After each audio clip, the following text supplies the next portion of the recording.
The 𝗏𝗏𝗆𝗏𝗀𝒀𝒐 MG3 Rally Challenge headed to Dumellington for round 6 of the 2025 season, the Armstrong Galloway Hills Rally, celebrating its 50th year.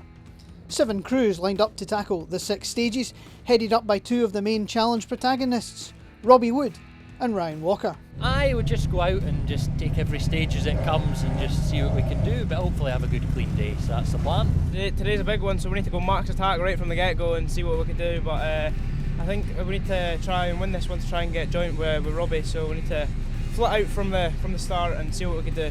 Out for the first 3 stages, the weather a mix of sunshine and showers. And taking the early lead, Robbie Wood and Stephen Brown survived a puncture and a false red flag warning on their tracker on the opening loop. Luck was on their side with both incidents, not really costing any time. The silver car heading to service with a narrow 4-second lead.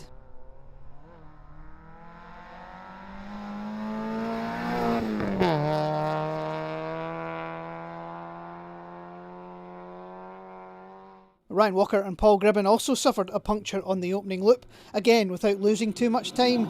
The bigger issue was a failed wiper motor, not ideal in the showery conditions. The black car just 4 seconds down on the top spot after 3 stages.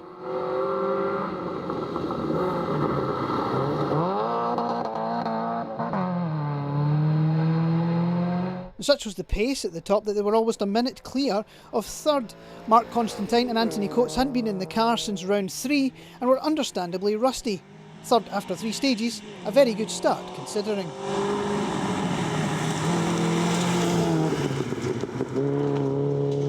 A further 47 seconds back now, 𝗂𝗁𝒁𝗔𝗂𝗇 was readjusting to his bronze-coloured car after his podium finish in the yellow car at the Scottish. With Chris Wadeham back in the hot seat, now was getting quicker with every passing stage.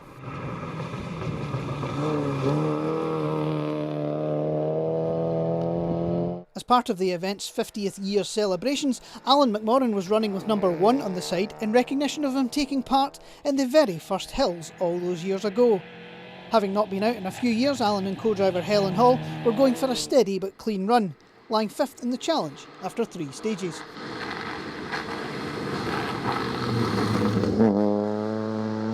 It was a tough return for Thomas Milne and Simon Mills, second in class after stage 1. A pop tyre pulled the fuel pump relay off in SS3 and they were left over their time limit. Easily sorted in service, they joined in the practice rally and set some decent times for the rest of the day, but the result was gone.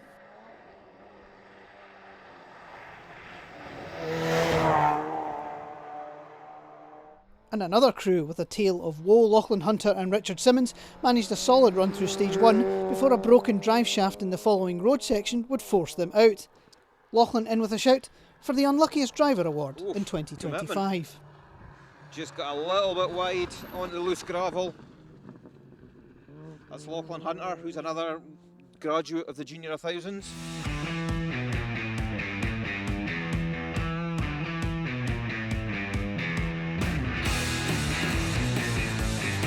Yeah, we've had a good morning, clean 3 stages, so no problems at all really. Picked up a puncture on that last one, but it never held us back, so changed it on the road section, so no real drama.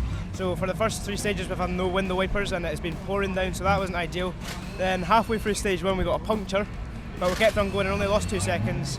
And on the second stage there it started pouring down halfway through and I couldn't see anything. But we managed to get to the first service, so we'll try and get all fixed and get on for the next few stages. 3 more stages would round out the event.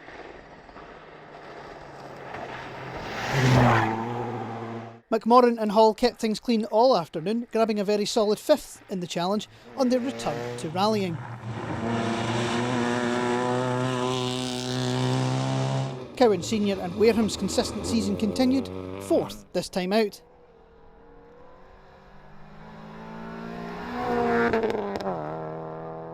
Constantine and Coates continued to get quicker as the day wore on. Another solid podium finish for the white car this season. The tracker was telling me lies. Either that or he was stopped. The car seems to be fine. But it was a more dramatic afternoon for Walker and Gribben, surviving a cracked windscreen and Ryan being hit in the face with glass when he clipped his wing mirror on a tree branch. Despite it all, they were only 29 seconds off the win at the finish, keeping their title hopes alive.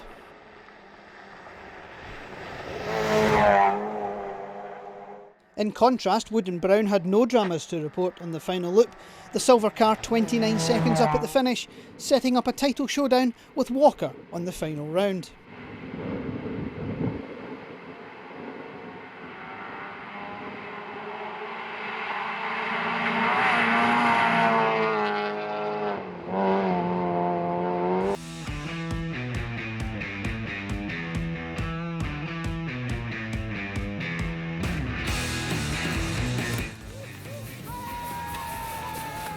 So Wood and Brown triumph in the Galloway Hills. The challenge then headed south to the Lake District for the final round, the 𝗔𝗂𝗁 Rally.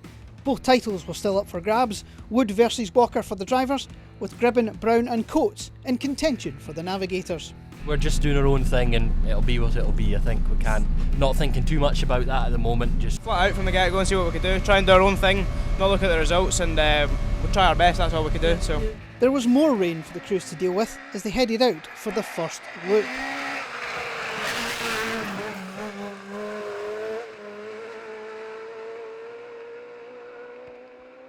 And it was Wood and Brown who took the early advantage, really enjoying the twisty nature of the stages. They set 3 fastest times in a row to head into service 28 seconds clear of a tie for second place.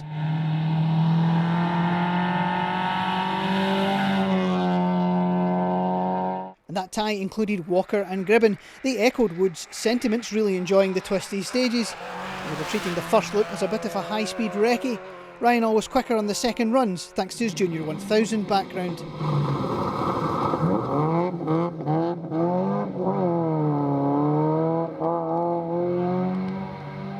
And that left them tied in second with Alan Scott and Megan O'Kane. Alan and Megan choosing not to take challenge points in case they mess with the title battle, but were right on the pace.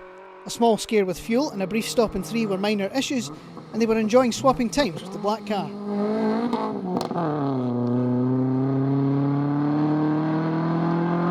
Having contested the RAC in a Nova, Mark Constantine and Anthony Coates were readjusting to MG3 power. Mark saying he couldn't live with the pace up top, but they were happy doing their own thing, ready to pounce if someone hit trouble in front. And it was a similar story for 𝗔𝗂𝗁𝒃 and Andrew Millington. They were finding things more slippy than they had anticipated, but were running well, sitting 4th after 3 stages.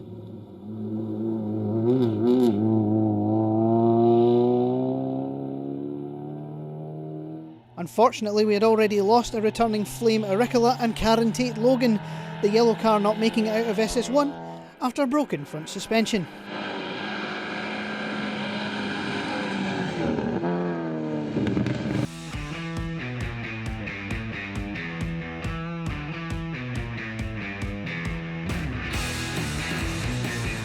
yeah, no, everything's going well. Stages are good, so it's not quite so nice in the pouring rain, but it's not been too bad so far. Yep. So far, so good. The stages are very wavy and they're tricky, but very, very slippy as well. But push on for the next 3, but they're the same, so get a repeat. So fingers crossed. Yeah, aye, grand.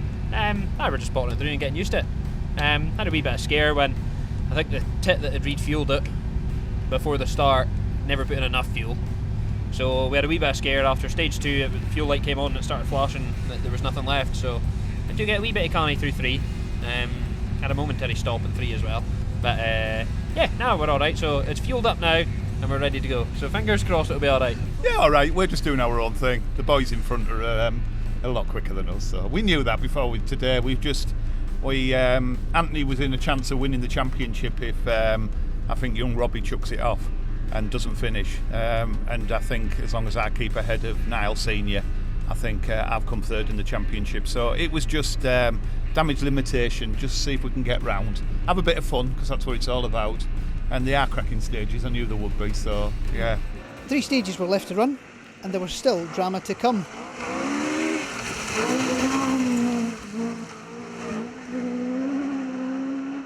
And that drama was to affect the leaders. Stage side in SS6, the engine note of the silver car tells the tale.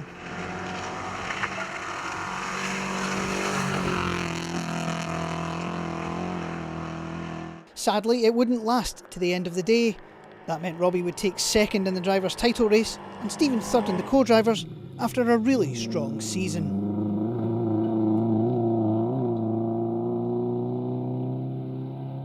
But grabbing third in the points this time out, it was a solid run for Cowan Senior and Millington.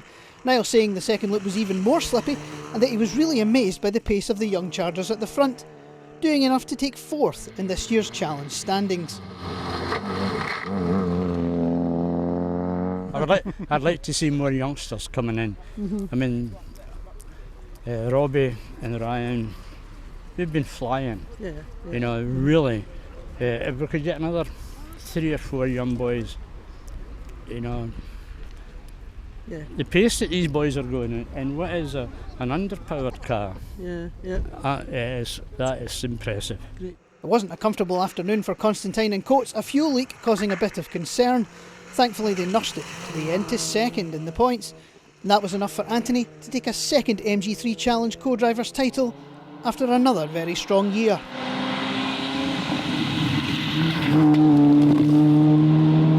Yeah, very good day. Yeah, grand. Kept it out the trees, so that's all that matters. I think Odd Man here might have won the championship again, co-drivers, which was quite on our mind after we went past poor Robbie. His car didn't sound very sick when he sounded very sick when he set off the last line. So when I thought he was on 3 cylinders, and I must admit it's not the way that you want to win anything. But he has been very quick all year. So yes, he has. Yeah, he has been very quick. So it is such a shame, but he's got a lot of years left to get whatever he wants to do. So fair play. Yes, he hasn't. No, I'm on the retirement list. I should be soon to be retired list. Yes, yeah. And after Wood's retirement, Walker and Gribben knew exactly what they needed to do to give Ryan the challenge title. Ryan's experience of already being a Junior 1000 champion coming into play, and they made no mistakes to take Ryan's second maximum point score of the season. That gave Paul second in the Navigators Championship, and Ryan both the Challenge and SRC Junior titles in his first season of senior rallying.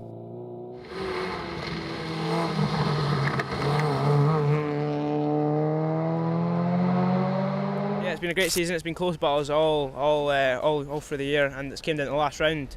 And it's not the way that we wanted to win because Robbie did break down, but we managed to get on the top. So I'm very pleased. I can't believe it. So happy days. You'll be grinning all the way up the road. I certainly will. Yeah, I'm away at Croft now, so another rally for tomorrow. I'm away to help there. So non-stop. He drove well. Ryan's a great driver. He drives in a very mature style. You know, he doesn't risk very much, and we come through. We achieved more than we set out to achieve. But the black car wasn't the top MG3 on the event. Scott and O'Kane putting on a charge in the afternoon to head the new champion by 46 seconds at the finish. Although not taking points, they were awarded the Fuchs Crew of the Day award for their great drive.